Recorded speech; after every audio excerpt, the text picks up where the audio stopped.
नमस्कार, आप देख रहे हैं जनता मांगे जवाब। मैं हूं आपके साथ राघवेंद्र। मध्य प्रदेश में ओबीसी को 27% आरक्षण मिलेगा या नहीं, इस पर सुप्रीम कोर्ट में अंतिम सुनवाई चल रही है। फैसला अगर मौजूदा सरकार के पक्ष में आता है तो ओबीसी वर्ग को सरकारी भर्तियों में 27% आरक्षण मिल सकता है। लेकिन अगर ऐसा नहीं हुआ तो यह न सिर्फ बीजेपी सरकार के लिए बड़ा झटका होगा, बल्कि कांग्रेस और ओबीसी के लिए भी निराशाजनक फैसला होगा। दरअसल 2019 में कमलनाथ सरकार ने सबसे पहले ओबीसी को 27% आरक्षण पर मुहर लगाई थी। हालांकि यह सिर्फ एक कानूनी मसला नहीं है, बल्कि सामाजिक प्रतिनिधित्व, चुनावी समीकरण और पूर्व सरकार की नीतियों का भी बड़ा सवाल बन चुका है। इसलिए कांग्रेस और बीजेपी में श्रेय लेने की होड़ भी मची हुई है। आज इसी पर चर्चा होगी, लेकिन उससे पहले देख लेते हैं खास रिपोर्ट।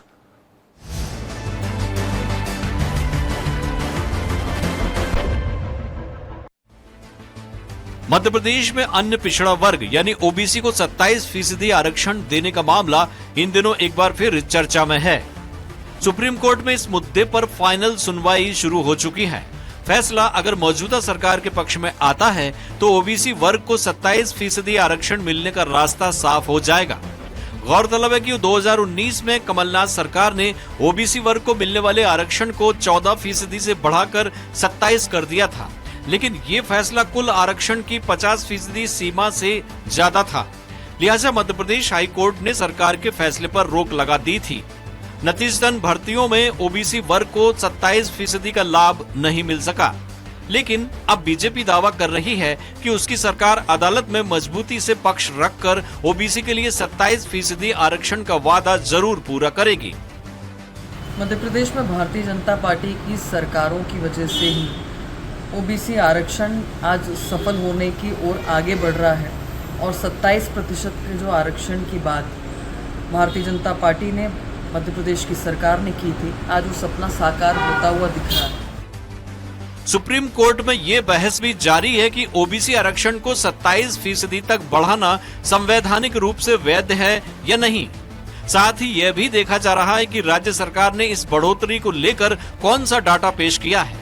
सरकारी आंकड़ों के मुताबिक मध्य प्रदेश में 48 से 50% ओबीसी आबादी है और इसी तर्क के आधार पर कमलनाथ सरकार ने 2019 में 27% ओबीसी आरक्षण को मंजूरी दी थी। लिहाजा सुप्रीम कोर्ट से अगर फैसला मौजूदा सरकार के पक्ष में आता है तो कांग्रेस इसे अपनी पूर्ववर्ती सरकार की जीत ही मानकर चल रही है।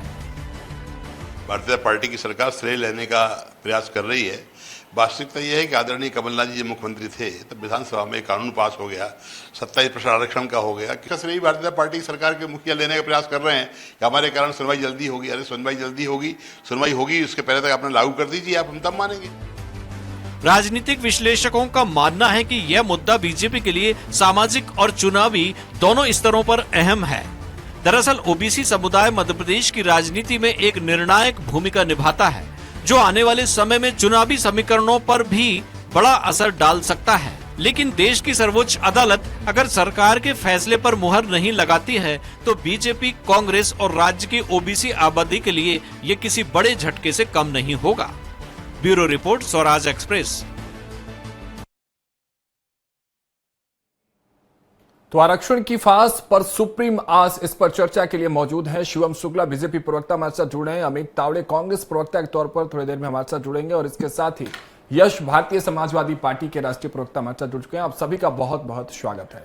सबसे पहले बीजेपी प्रवक्ता शिवम जी आपके पास हम आना चाहते हैं, क्योंकि देखिए अब श्रेय लेने की बात चल रही है। हालांकि कार्रवाई सुप्रीम कोर्ट में अभी जारी है, लेकिन बात अब आ गई है कि भाई ओबीसी को न्याय कौन दिलाने वाला है, ओबीसी का शुभचिंतक कौन है।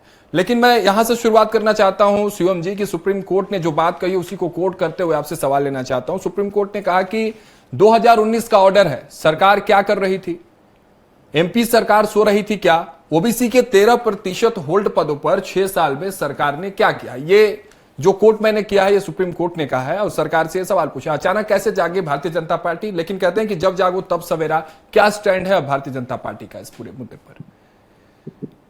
देखिए राघवेंद्र जी, सबसे महत्वपूर्ण चीज यह है कि हमारी सरकार की सर्वोच्च वरीयता रही थी कि ओबीसी वर्ग को उनका न्यायोचित ड्यू मिले, और इसको लेकर के सरकार ने लगातार आरक्षण की व्यवस्था को और ज्यादा मजबूत करने का काम किया। ओबीसी वर्ग को 27% आरक्षण, पदोन्नति में आरक्षण, इस प्रकार की जितनी भी संश्लिष्ट और न्यायालयीन प्रक्रिया के तहत जो निर्णय अटके पड़े थे, उन पर भी जब कोई अन्य राजनीतिक संगठन हस्तक्षेप करने में भयक्रांत रहता था, तो माननीय मुख्यमंत्री जी ने एक निर्णायक और विश्वसनीय नेतृत्व दिखाते हुए इन विषयों में हस्तक्षेप किया और उसके माध्यम से सुनिश्चित किया कि ओबीसी वर्ग तक जो लाभ पहुंचना चाहिए उसके लिए सरकार एक मजबूत लड़ाई लड़ने का काम करे। सबसे पहले हमारी सरकार ने सुप्रीम कोर्ट में एसएलपी के माध्यम से इसको और ज्यादा गति प्रदान करने का प्रयास किया।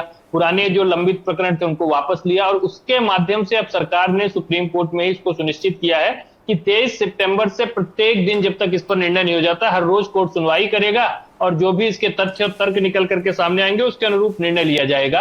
तो स्वाभाविक तौर पर हमारी सरकार का जो कमिटमेंट था 27% आरक्षण देने का, उसमें अब कोर्ट ने भी अपनी मुहर लगानी शुरू कर दी और हम देखेंगे कि जल्द ही कोर्ट से इस पूरी न्यायिक व्यवस्था को संरक्षण प्राप्त करने के पश्चात आरक्षण का जो 27% का फॉर्मूला है वो सरकार लागू करेगी।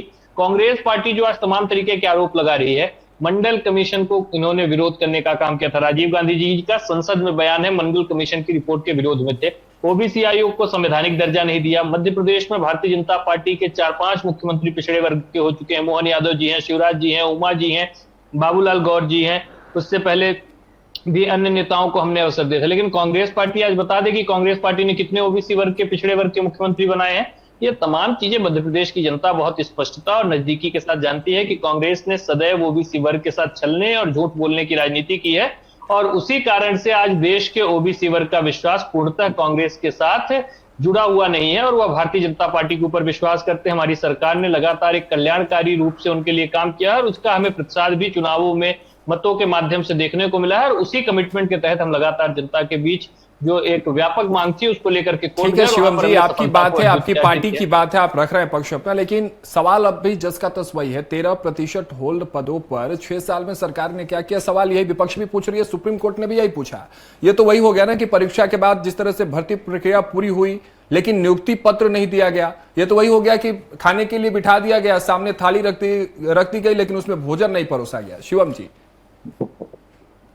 देखिए, सबसे अव्वल बात यह है कि हमारी सरकार ने लगातार भर्ती की प्रक्रिया को सुचारू रूप से संचालित किया है।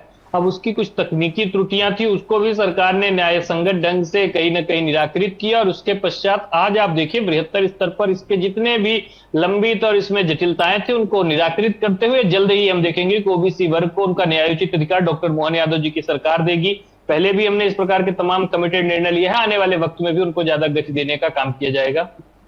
चलिए यश भारती जी, आपका रुख करते हैं। क्या स्टैंड होने वाला है समाजवादी पार्टी का?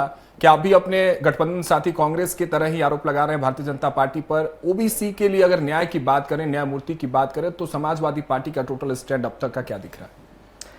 देखिए राघवेंद्र जी, भारतीय जनता पार्टी के साथी 27% आरक्षण की बातें कर रहे थे और भी इनके नेता 27% आरक्षण की बातें करते हैं। ये तो कह रहे हैं कि अभी भी देंगे।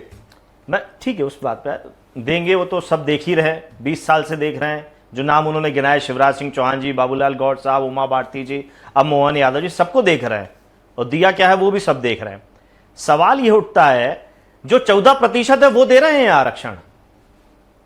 14% की जो SC ST OBC की जो अपने अपने आरक्षण है, जो नियुक्तियां रिक्त पड़ी हुई हैं, खाली पड़ी हैं, उन पर नौकरियां दे रहे हैं क्या? ये 27 देंगे, 27 देंगे, अरे 14 तो पूरा दे दो पहले।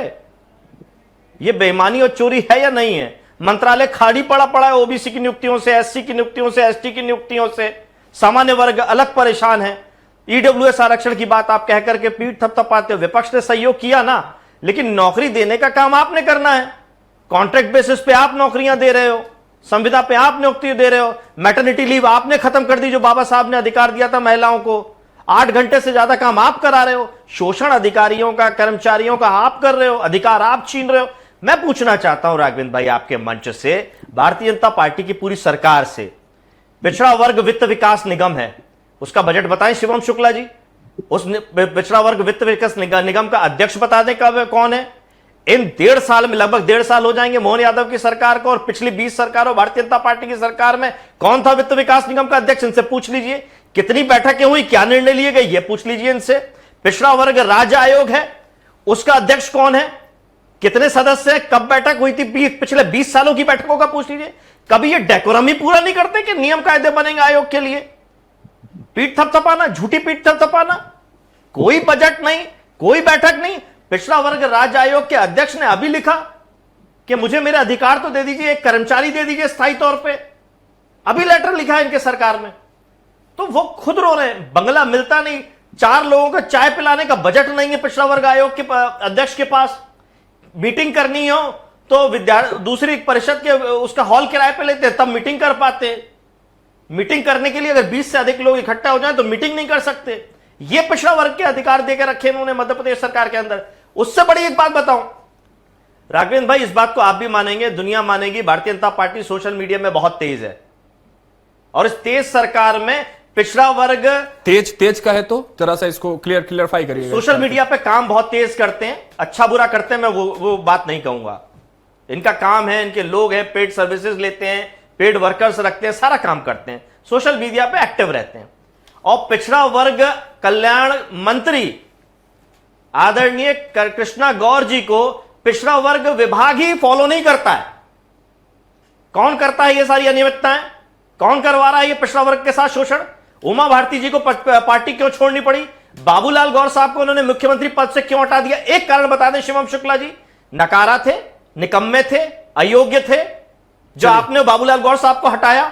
शिवराज सिंह चौहान जी को क्यों रिपीट नहीं किया? अगर अच्छे थे तो, और अगर योग्य थे तो कृषि मंत्री क्यों बनाया? ठीक है, ये सारी विशेषताएं जो आप लगातार अपमान करते हैं। कल्याण सिंह जी को उत्तर प्रदेश में अपमानित किया, उन्होंने पार्टी छोड़ी, या उमा भारती जी को अपमानित किया, उन्होंने पार्टी छोड़ी। लेकिन वो तो बड़े चेहरे भी गिनवाते हैं कि ओबीसी हमारे मुख्यमंत्री हमने बनाए, मैं ये कह रहा हूं, अधिकारियों को हमने पद दिया। मैं ये कह रहा हूं राघवेंद्र भाई, 14% आरक्षण मध्य प्रदेश में तक नहीं दे पा रही भारतीय जनता पार्टी, जवाब देंगे, वो 27% का दम भर रही है। ठीक है, कांग्रेस प्रवक्ता हमारे साथ अमित तावड़े जुड़े। अमित जी स्वागत है। क्या कुछ आपका स्टैंड होने वाला है, क्योंकि अब देखिए आखिरी लड़ाई है, फाइनल की अगर बात कर लें तो अब फाइनल की ओर इस पूरे मामले पर सुप्रीम कोर्ट अपना रुख अपनाने वाली है। क्या कांग्रेस की जीत होगी या भाजपा की जीत होगी? कौन सबसे बड़ा न्यायमूर्ति साबित होगा ओबीसी के लिए? इसी बात की लड़ाई चल रही है। सोशल मीडिया की बात कर रहे थे यश भारती जी, सोशल मीडिया पर भी कमलनाथ जी ने भी पोस्ट कर दिया है कि जीत हमारी होगी। उधर भारतीय जनता पार्टी से आशीष अग्रवाल जी ने भी, मैंने देखा, ट्वीट किया है कि जीत हमारी होगी। इस हार जीत की लड़ाई में कांग्रेस अपने आप को कहां देखती है? देखिए, सबसे पहले तो मैं माफी चाहूंगा, कुछ तकनीकी कारणों से वीडियो के माध्यम से आपसे और दर्शकों से नहीं जुड़ पा रहा हूं। दूसरी बात यह है कि पिछड़ा वर्ग के लिए सबसे ज्यादा किसने लड़ाई लड़ी है, इसके लिए हमको इतिहास को पढ़ना होगा और सारी बातें स्पष्ट हो जाएंगी। दिग्विजय सिंह जी की सरकार में जो न्याय पिछड़ा वर्ग के साथ हमारी सरकार ने किया था, क्यों 2003 में भारतीय जनता पार्टी की सरकार आते से ही वो कोर्ट में मामला क्यों चला गया? 2018 में कमलनाथ जी की सरकार ने जो 27% आरक्षण दिया था, फिर भारतीय जनता पार्टी की सरकार आई, फिर क्यों पिछड़ा वर्ग के साथ न्याय नहीं हो पाया? तो इसमें कोई ज्यादा बात करने वाली आवश्यकता है ही नहीं। पिछड़ा वर्ग हमेशा जानता है, कांग्रेस पार्टी ने हमेशा कंधे से कंधा मिलाकर पिछड़ा वर्ग के साथ न्याय की बात ही नहीं करी है, न्याय दिया भी है। और भारतीय जनता पार्टी, जो कि इनके कई नेता आरक्षण के विरोधी संबंधी बयान दे चुके हैं, दक्षिण भारत के इनके प्रमुख नेता थे, इन्होंने कहा था आरक्षण खत्म किया जाना चाहिए, तो भारतीय जनता पार्टी को इस बात पे बात करने का हक ही नहीं है। अब ये कितनी बड़ी बड़ी बातें कर लें, हमेशा क्यों आरोप इनके ऊपर लगते हैं?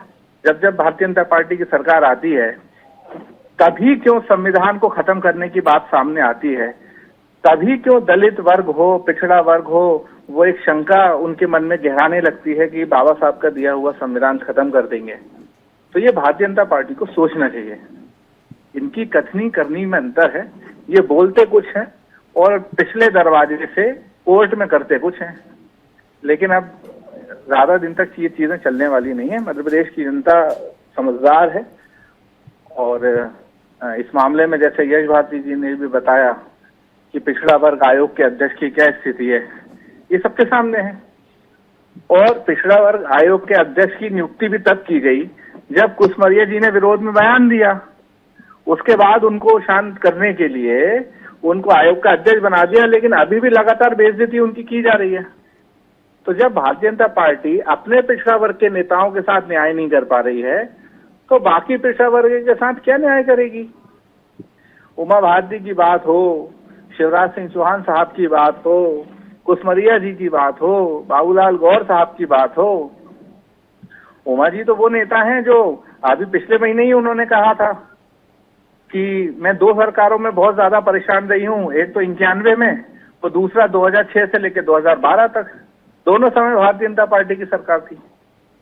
तो यदि न्याय देने की शुरुआत करनी है तो सबसे पहले भारतीय जनता पार्टी को अपने घर से ये शुरुआत करना चाहिए। ठीक है, जवाब ले लेते हैं शिवम जी। तमाम सवाल और आरोप यश भारती जी ने भी पूछे हैं, अमित तावड़े जी ने पूछे, एक एक करके आप सबका जवाब दे दीजिए।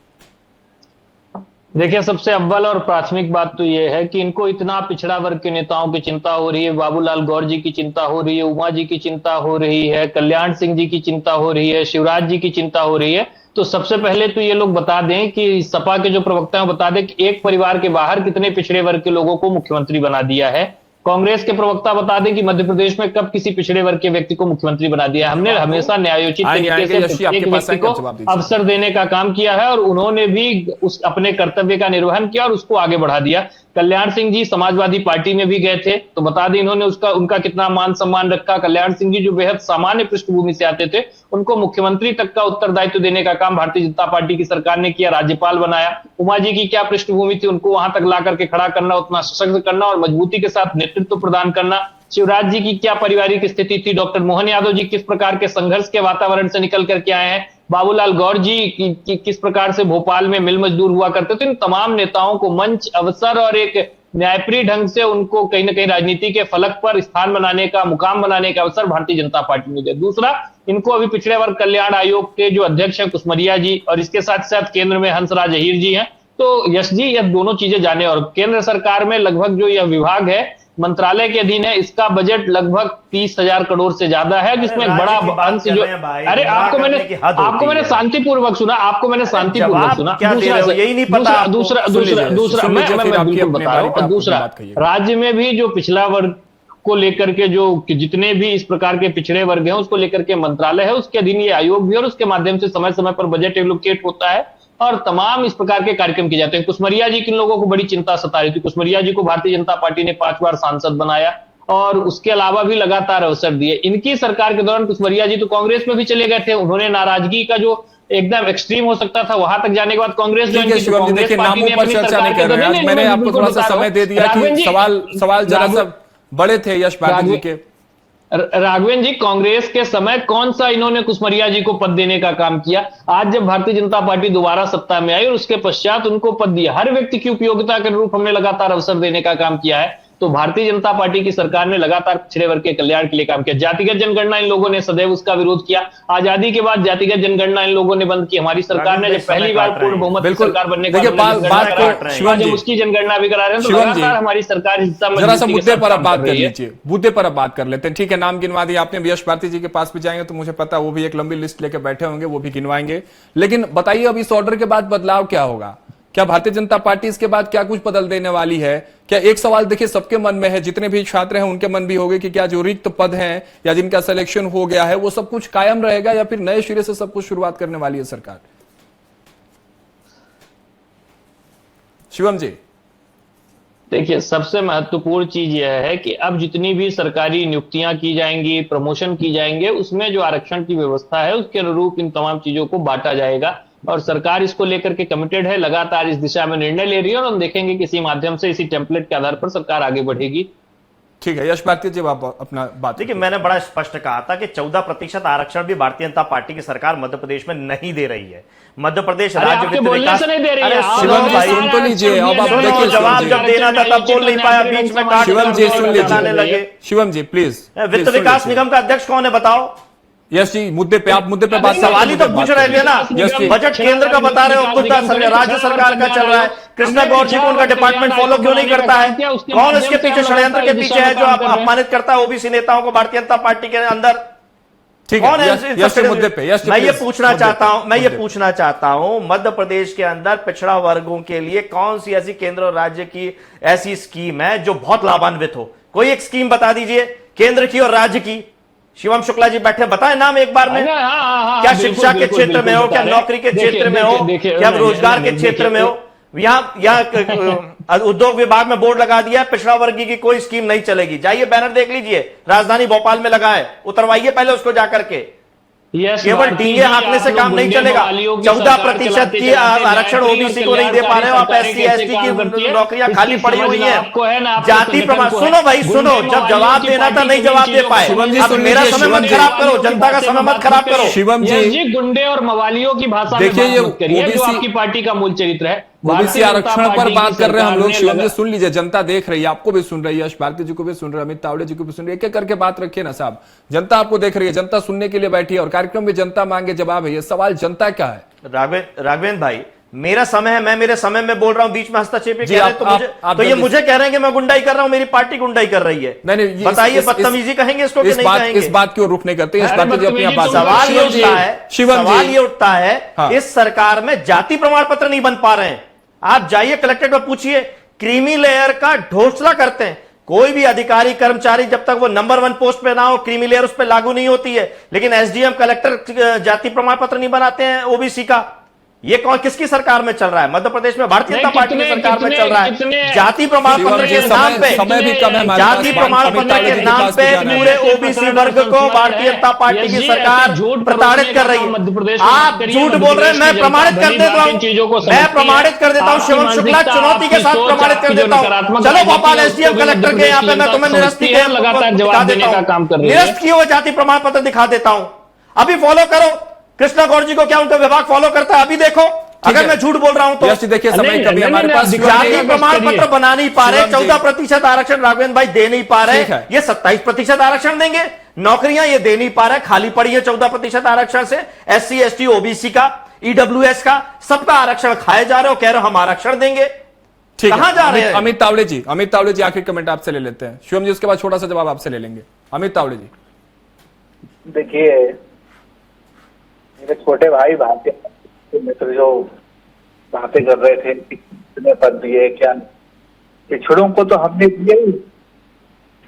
सबसे कम उम्र का प्रवक्ता कांग्रेस पार्टी ने मेरे भाई ने बनाया था, शिवम शुक्ला जी, जब कांग्रेस में थे, जब वो कांग्रेस का, तो कांग्रेस पार्टी सभी वर्गों के साथ जो न्याय की लड़ाई है, मैंने 3,500 लड़ी है, मतलब सभी लोग आ गए। और जो पिछड़ा वर्ग की बात की चिंता हो रही है, हो रही है, तो कांग्रेस का देख लें। अमित जी आपकी आवाज सही से नहीं पहुंच पा रही है अमित जी। लेकिन सबसे महत्वपूर्ण बात यह है कि राष्ट्रीय स्वयंसेवक संघ का प्रमुख, संघ प्रमुख कब किसी पिछड़ा वर्ग का व्यक्ति बनेगा, ये भी शिवम भाई को बताना चाहिए कि संघ प्रमुख कब बनता है। तो कितने पिछड़े वर्ग के लोगों को प्रधानमंत्री, कितने पिछड़े वर्ग के लोगों को राष्ट्रीय स्वयंसेवक संघ कौन सी संवैधानिक संस्था है? राष्ट्रीय स्वयंसेवक संघ कौन सा रजिस्टर्ड संस्था है? राष्ट्रीय स्वयंसेवक संघ तो एक सांस्कृतिक संगठन है, उसका अपना एक काडर है, उससे लोग निकल करके अपना नेतृत्व निर्धारित करते हैं। आप अपने यहाँ बता दीजिए कि आपने संविधान सरकार चलाने के दौरान जिस वर्ग की सबसे ज्यादा आबादी, उससे कितने मुख्यमंत्री दे दिए, कितने प्रधानमंत्री आपने बना दिए, कितने राष्ट्रपति आपने बना दिए? आपने तो लगातार पिछड़े वर्ग को उपेक्षित करने का काम किया है। सरकारों में रहने के दौरान उनका शोषण और दमन किया, मंडल कमीशन की रिपोर्ट नहीं लागू होने दी, उनको संवैधानिक दर्जा उनके आयोग को नहीं देने दिया।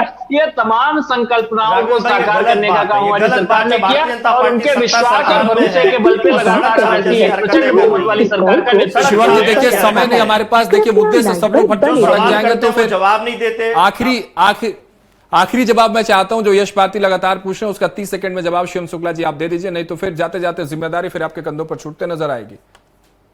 कौन सा सवाल? आप सवाल सवाल भी आप ही दोहरा दें। मैंने पूछा कि 14% आरक्षण आप दे नहीं रहे हैं, जो नौकरियां SC ST OBC की खाली पड़ी हुई हैं, उसको कौन भरेगा? बस जवाब शिवम शुक्ला जी। देखिए, मध्य प्रदेश में लगातार चरणबद्ध ढंग से भर्ती की परीक्षा चल रही है, भर्ती के अभियान चल रहे हैं और उसके माध्यम से समायोजित तरीके से प्रत्येक वर्ग का जो भी न्यायोचित आरक्षण है, आरक्षण की व्यवस्था के तहत उसको लागू किया जा रहा है। तेलंगाना में पिछड़े वर्गों का आरक्षण छीन करके अल्पसंख्यक वर्ग को देने का षड्यंत्र कर रहे हैं। मध्य प्रदेश की बात हम करते हैं, शिवम शुक्ला जी समय हमें इजाजत दे रही है। आप सभी का बहुत बहुत शुक्रिया हमारे साथ इस चर्चा में जुड़ने के लिए। शिवम जी आपका तावड़े जी आपका और यश भारती जी आपका भी बहुत बहुत शुक्रिया। तो देखिए जिस तरह से आरक्षण की ये फांस अब सुप्रीम कोर्ट पर जिस तरह से पूरा मामला ये लटका हुआ है, आखिरी सुनवाई होनी है, इसके बाद सब कुछ क्लियर हो जाएगा। हालांकि जीत की और श्रेय की बात दोनों पार्टियां अपने अपने कंधों पर लेने के लिए तैयार है, इसी बीच ये लड़ाई। लेकिन देखने वाली बात होगी कि सुप्रीम कोर्ट से आखिर फैसला क्या कुछ आता है। फिलहाल इस चर्चा में मेरे साथ इतना ही। आप देखते रहिए स्वराज एक्सप्रेस।